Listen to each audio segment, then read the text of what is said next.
আসসালামু আলাইকুম। সবাইকে স্বাগত জানাচ্ছি বিডি দর্পণের নিয়মিত আয়োজন আজকের দুনিয়ায়। আপনাদের সঙ্গে আছি আমি তাসনিম হোসাইন। চলুন জেনে নেওয়া যাক সারা বিশ্বে এই পর্যন্ত ঘটে যাওয়া আজকের প্রধান খবরগুলো। পার্লামেন্ট ভেঙে দিয়ে আগাম নির্বাচনের ঘোষণা দিয়েছেন ব্রিটিশ প্রধানমন্ত্রী ঋষি সুনাক। দেশটিতে 2025 সালের জানুয়ারিতে সাধারণ নির্বাচন হওয়ার কথা থাকলেও সুনাক এই বছরের 4 জুলাই নির্বাচনের তারিখ ঘোষণা করেছেন। স্থানীয় সময় বুধবার বিকেলে ব্রিটিশ প্রধানমন্ত্রীর সরকারি বাসভবন 10 নং ডাউনিং স্ট্রিট থেকে এই ঘোষণা আসে। সংবাদ মাধ্যম বিবিসি জানিয়েছে, নির্বাচনের আগে তারিখ ঘোষণার আগে মন্ত্রীদের এই ব্যাপারে অবহিত করেন প্রধানমন্ত্রী ঋষি সুনাক। এরপর তাদের সঙ্গে আলোচনা করে আগামী সপ্তাহে পার্লামেন্ট ভেঙে দেওয়ার সিদ্ধান্ত নেন তিনি। মন্ত্রীদের সঙ্গে বৈঠকের আগে রাজা তৃতীয় চার্লসের কাছে যান সুনাক। সেখানে পার্লামেন্ট ভেঙে দেওয়া এবং নতুন নির্বাচন আয়োজনের জন্য রাজার অনুমতি চান তিনি। রাজা চার্লস অনুমতি দেওয়ার পর এটি জনসম্মুখে ঘোষণা দেন ঋষি সুনাক। 2022 সালের অক্টোবরে ব্রিটিশ প্রধানমন্ত্রীর দায়িত্ব গ্রহণ করেন ঋষি। তবে গত 14 বছর ধরে ক্ষমতায় রয়েছে তার দল কনজারভেটিভ পার্টি, যদিও এই মুহূর্তে তাদের জনসমর্থন তলানিতে রয়েছে। ধারণা করা হচ্ছে 4 জুলাই নির্বাচনের মাধ্যমে ব্রিটেনে ফের আসতে যাচ্ছে লেবার পার্টির শাসন। কনজারভেটিভ পার্টির নেতারা অবশ্য আশা করছেন নির্বাচনের আগেই জনসমর্থন বাড়াতে পারবেন তারা। ব্রিটিশ প্রধানমন্ত্রীর পার্লামেন্ট ভেঙে দেওয়ার খবরকে স্বাগত জানিয়ে বিরোধী দল লেবার পার্টির নেতা কিয়ার স্টারমার বলেছেন, কনজারভেটিভ বিশৃঙ্খলা থেকে মুক্তির সময় এসেছে এবার। দ্য গার্ডিয়ানের খবরে বলা হয়েছে, ব্যক্তিগত জনপ্রিয়তায় পিছিয়ে থাকলেও লেবার পার্টির নেতা হিসেবে প্রধানমন্ত্রী হওয়ার ক্ষেত্রে এগিয়ে আছেন কিয়ার স্টারমার।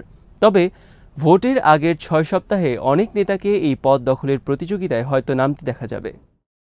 নরওয়ের প্রধানমন্ত্রী জোনাস গার স্টোর বলেছেন, তার দেশ স্বাধীন ফিলিস্তিন রাষ্ট্রকে স্বীকৃতি দেবে। তার আশা, এতে ইসরায়েলি এবং ফিলিস্তিনি উভয় পক্ষই শান্তিতে বসবাস করতে সক্ষম হবে। বুধবার এক সংবাদ সম্মেলনে স্টোর এসব কথা বলেন। আয়ারল্যান্ড এবং স্পেনও স্বাধীন ফিলিস্তিন রাষ্ট্রের স্বীকৃতি ঘোষণা করবে বলে বিভিন্ন সূত্র আভাস দিয়েছে। আল জাজিরা জানিয়েছে, আয়ারল্যান্ডের প্রধানমন্ত্রী সিমন হ্যারিস ডাবলিনে এক বক্তৃতায় একই ধরনের কথা বলেছেন। স্পেনের প্রধানমন্ত্রী পেড্রো সানচেজও পার্লামেন্টে জানিয়েছেন ফিলিস্তিনিকে স্বীকৃতি দেওয়ার আগ্রহের কথা। দেশ তিনটি জানিয়েছে তারা চলতি মাসের 28 তারিখে আনুষ্ঠানিকভাবে ফিলিস্তিনকে স্বীকৃতি দেবে।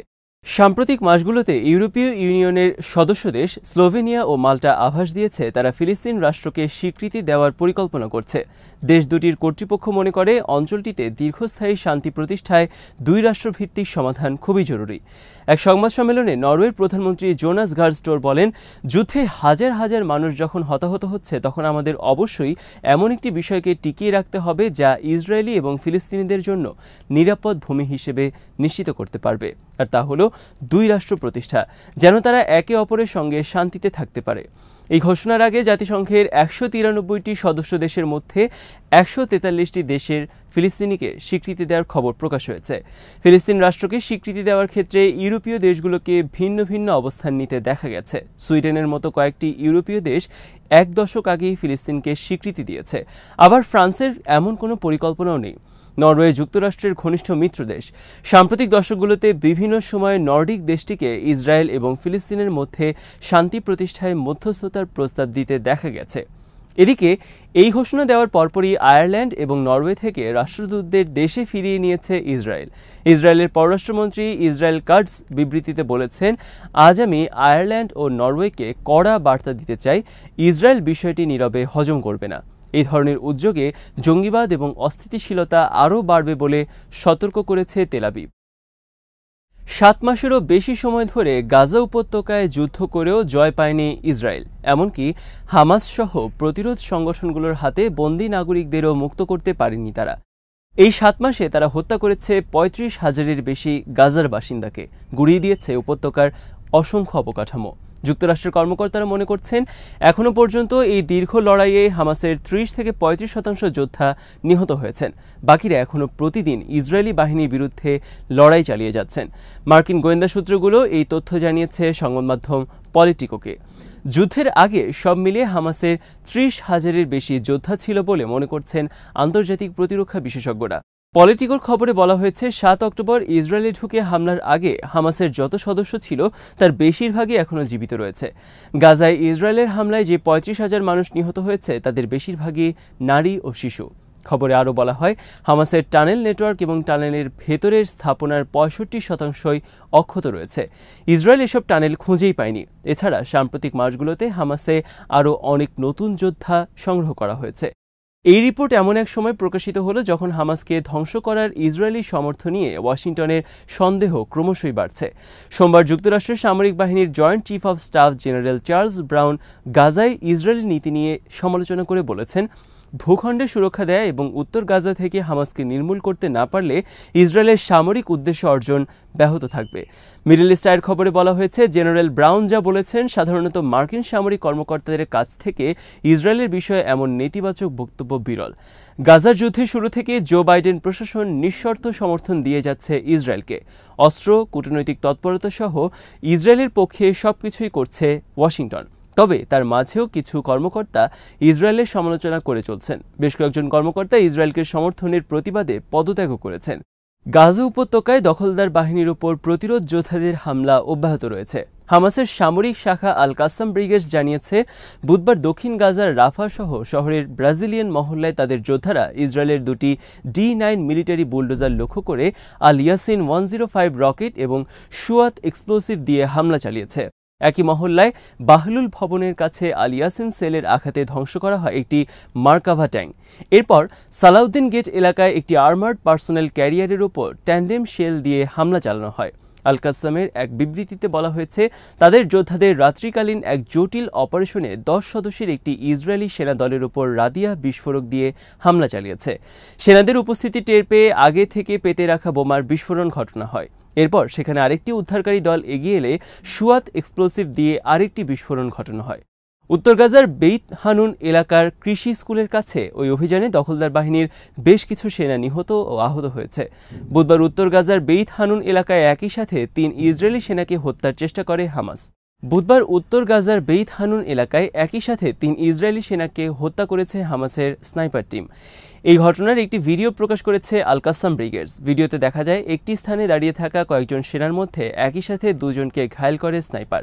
এ সময় কয়েকজন সেনা পালিয়ে যায়। এর কয়েক সেকেন্ড পর আরেক সেনা গুলি খেয়ে লুটিয়ে পড়ে। প্যালেস্টাইন ক্রনিকলের খবরে বলা হয়েছে, গাজার যুদ্ধে ইসরায়েলি দখলদার বাহিনীর আতঙ্ক হয়ে দেখা দিয়েছে হামাসের আল ঘৌল স্নাইপার রাইফেল।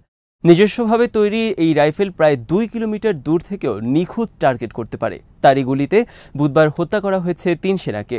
আল কাসাম জানিয়েছে, এদিন রাফা শহর থেকে আরও 2 সেনাকে খুব কাছ থেকে গুলি করায় হত্যা করা হয়েছে। আল জাবালিয়ায় বেসামরিক প্রশাসনের কার্যালয়ের কাছে দখলদার বাহিনীর ওপর বোমা হামলা চালিয়েছে যোদ্ধাদের আরেকটি দল। আরেক প্রতিরোধ সংগঠন ইসলামিক জিহাদের সামরিক শাখা আল কুদস ব্রিগেডস জানিয়েছে, এদিন গাজার আকাশে উড়তে থাকা একটি ইসরায়েল গোয়েন্দা ড্রোনের নিয়ন্ত্রণ নিয়েছে তারা। এছাড়া নেতজারিম এলাকায় ইসরায়েলি সাপ্লাই লাইনের উপর মর্টার হামলা চালানো হয়েছে।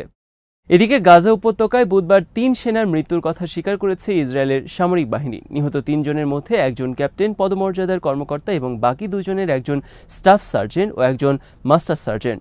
ইসরায়েলি ভূখণ্ডের সেনা স্থাপনা লক্ষ্য করে বুধবার বেশ কিছু হামলা চালিয়েছে লেবানন ভিত্তিক হিজবুল্লাহ।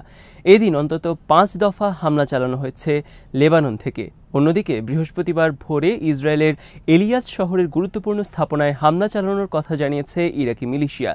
আল মায়দিনের খবরে বলা হয়েছে, বুধবার হিজবুল্লাহর যোদ্ধারা ইসরায়েলের জাল-এ-আলম সেনাঘাঁটি লক্ষ্য করে আর্টিলারি হামলা চালিয়েছে।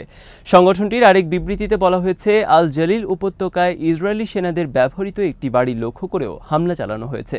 হামলা হয়েছে কাফর চুবা পর্বত এলাকার আল সুমাকা ঘাঁটি এবং আল বাগদাদি সেনা ঘাঁটিতেও। এরপর আভিভিম ইহুদি বসতিতে দখলদার সেনাদের ব্যবহৃত একটি ভবন লক্ষ্য করে হামলা চালিয়েছে হিজবুল্লাহর যোদ্ধারা। অ্যান্টি আর্মার শেলের আঘাতে ভবনটিতে আগুন ধরে যায়।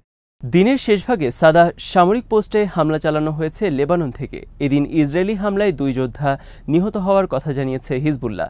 এদিকে ইরাক ভিত্তিক মিলিশিয়া সংগঠন ইসলামিক রেজিস্ট্যান্স ইন ইরাক জানিয়েছে, বৃহস্পতিবার সকালে এলিয়াত বন্দর ও আশেপাশের এলাকা লক্ষ্য করে বেশ কিছু আত্মঘাতী ড্রোন হামলা চালিয়েছে তারা।